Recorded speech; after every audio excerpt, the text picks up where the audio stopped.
Good afternoon, everyone. Welcome to today's meeting for the MPO Policy Committee meeting.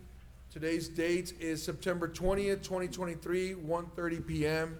We are at Joe A. Guerra Laredo Public Library Multipurpose Room, 1120 East Colton Road, and we're on Spectrum TV, channel 1300.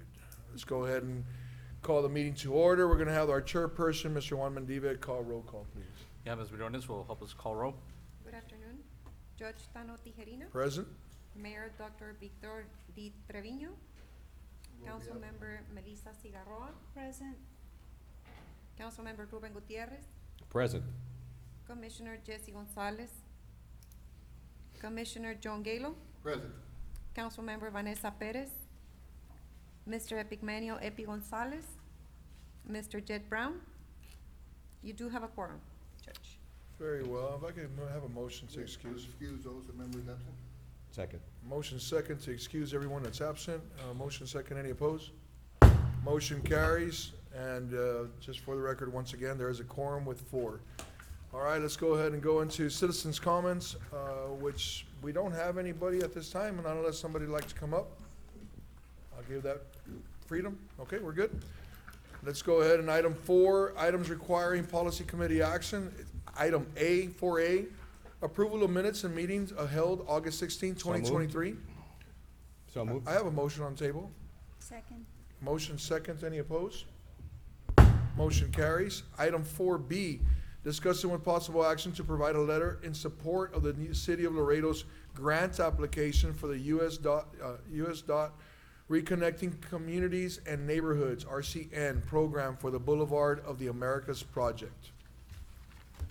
Yes, Chair, thank you.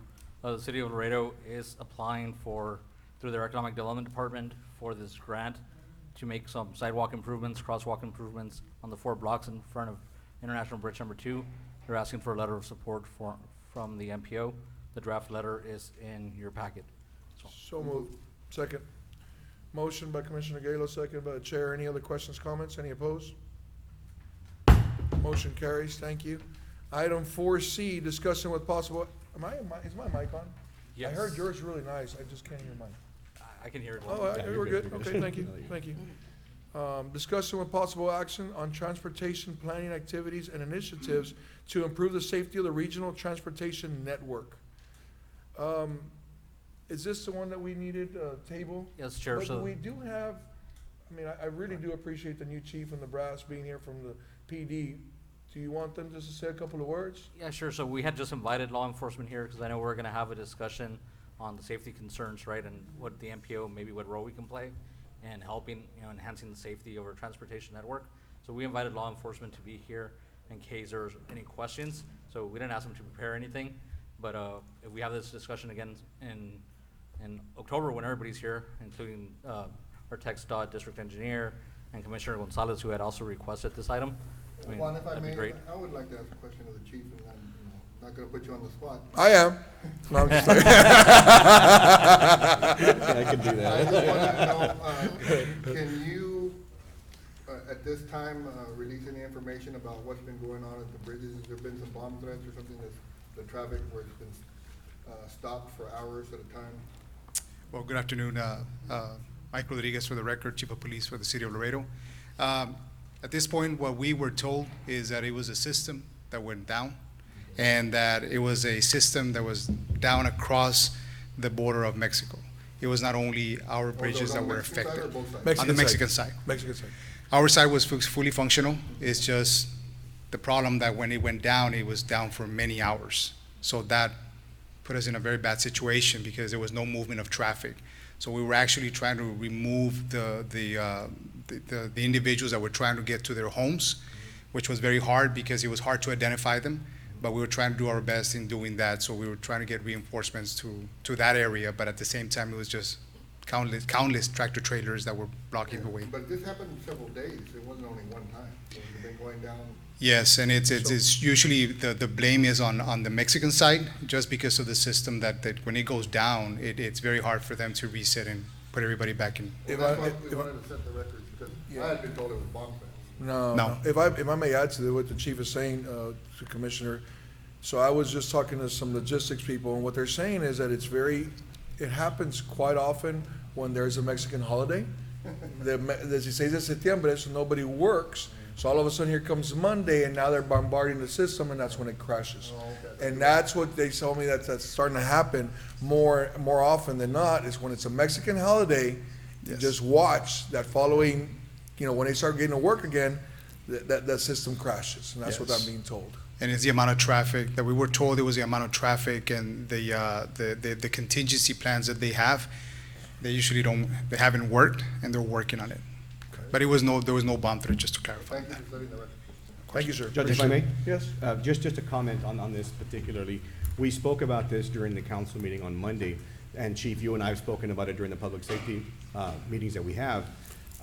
This initiative that we've asked for help through or through DPS, and I see a DPS trooper is here, if they could please help us to understand what's taking so long. It's been over a month, 5 weeks now that we've asked Major for help over on the loop, specifically to target speeders, specifically for accidents. Loop 20, Cuatro Vientos, Highway 83, those areas that we've had these fatalities in. And just if they could just give us a heads up what's going on, or information on when they'd be able to assist us specifically in those areas. Yes, definitely, and I can say for PD itself, we're adding more personnel to our traffic division. At one point, we used to be upwards of 22 officers in the traffic division. We are down to 10 now, or actually 11.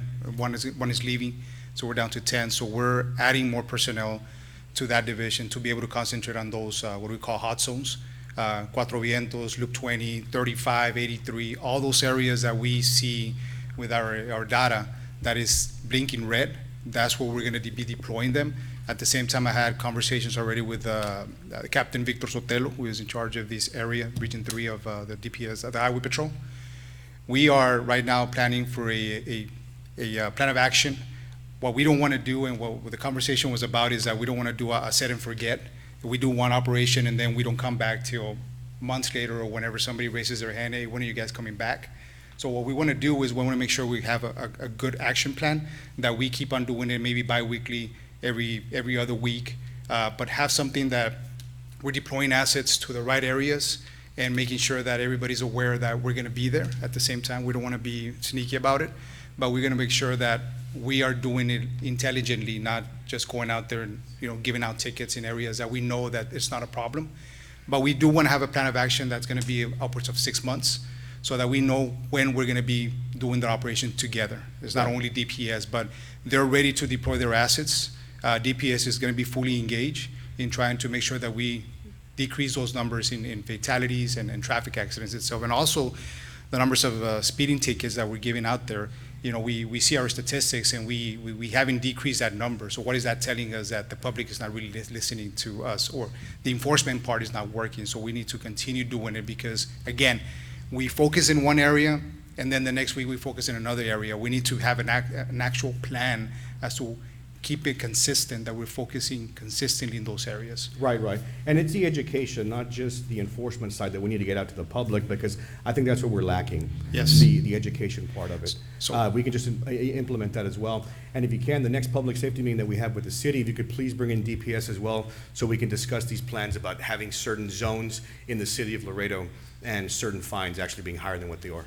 Yes, definitely, and about the public education, I did speak to some of the traffic officers, which sometimes they bring up the best ideas on how to approach the public, and they came up with a taco with a traffic officer, and that they want to go down to the same thing we do with Coffee with a Cop, do it with a traffic officer to engage the public. And So cops aren't eating donuts anymore? They're No, tacos no now. donuts anymore. There you go. Yeah, Okay. we're trying to be healthy and having a taco. Maybe there you go. Potato and egg taco sounds a lot better than a donut. Donuts So, are good. yeah. So I know we're going to be doing different things, but again, I think Great. it's very important that we educate the public, especially on the traffic accidents. Thank I you. do want to engage them in that part. Thank you, Chief, I appreciate it. Chief, before you step out, I just would like to say, on behalf of the MPO and myself, congratulations on your new position. Well deserved. We're really proud of you, and I know you're gonna take the PD to a whole different level. We're very grateful and we're appreciative, and keep up the good work. We thank you so much. Thank you, Judge. Congratulations. Appreciate your kind words. Thank you. Congratulations. Just for the record, if we could put that Mayor Victor Trevino is present now. Good afternoon, sir. How are you? You're good. You're good. We're just adjourning right now, so you're perfect. Right on time. There you go. All right, let's get going. Item 4D, discussion with possible action on the Achar Rutinger Road project. Yes, good afternoon, Roberto Rodriguez with the Texas Department of Transportation. And ask Ana Duncan, our project manager, to provide a quick update on the project.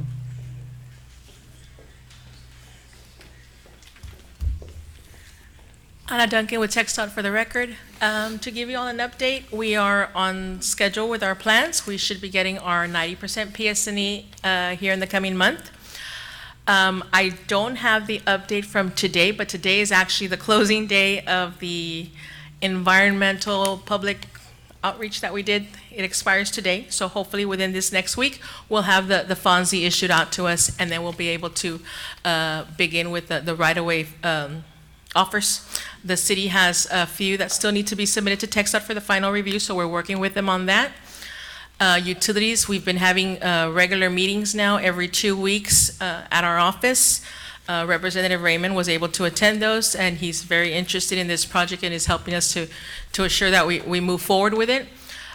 We are in serious communications with AEP on those transmissions lines, so we do have a target date of having everything completed. Possibly and most definitely going to have a management plan for those, and we should still be on target for our May 2024 letting. Great. Anything So else? we're still on Yes. course for the letting then. Yes, sir. You said transmission lines. I know that a lot of people are having transmission problems. AEP, are you still having those? Do you know? I don't work for AEP, sir. No, I No, those take the longest when we do adjustments. So we know that that'll target probably about 1.5 to 2 years to move those, but we're able to phase those into our schedule, so it shouldn't have an impact on construction. Very well, thank you. Thank you. Any other questions? or I just comments? want to think, Mr. Sanchez, about the right-of-way. So what are we lacking?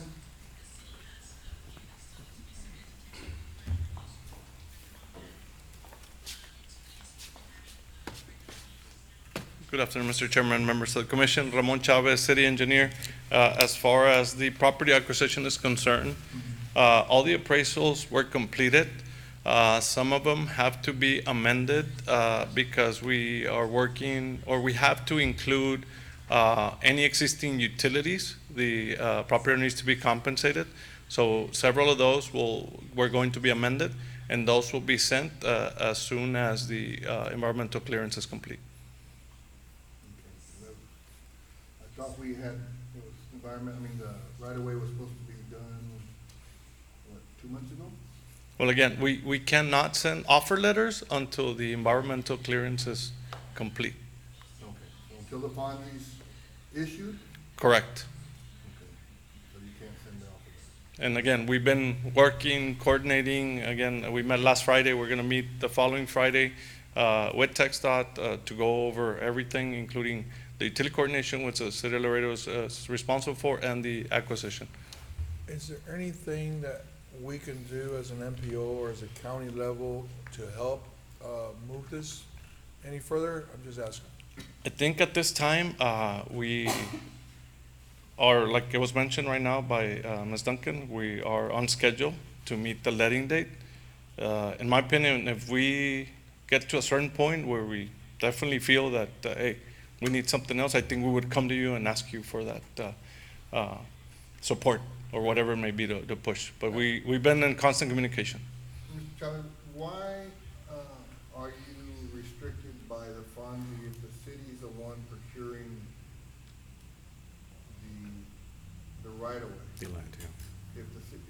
And I can understand the FONSI being important when you're turning the right-of-way over to TxDOT, but why is it limiting you from securing the right-of-way now?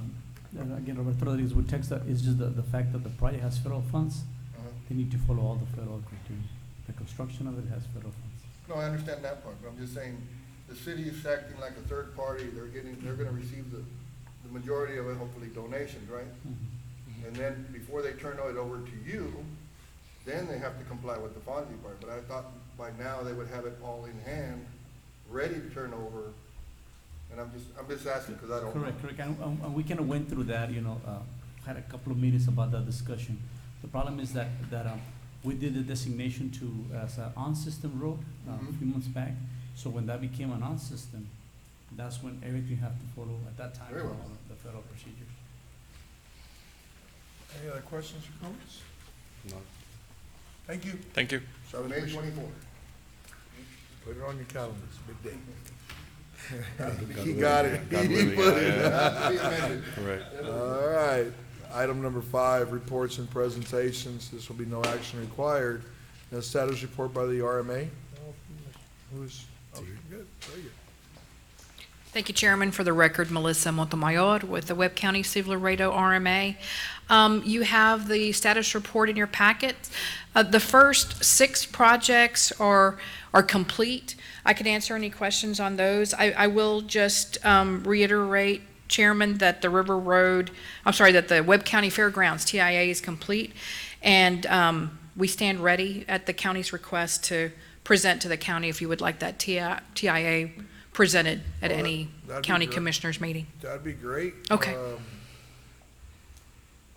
I'll give you a heads up. Yeah. Yes, sir. I'll let you all know. Yes, sir. Just remind me, please, Commissioner. Then item number 7, the Safe Streets and Roads for All. As we've mentioned before, the RMA, in conjunction with the MPO and the City of Laredo, received a $2 million federal grant to prepare a safety action plan. That has already kicked off.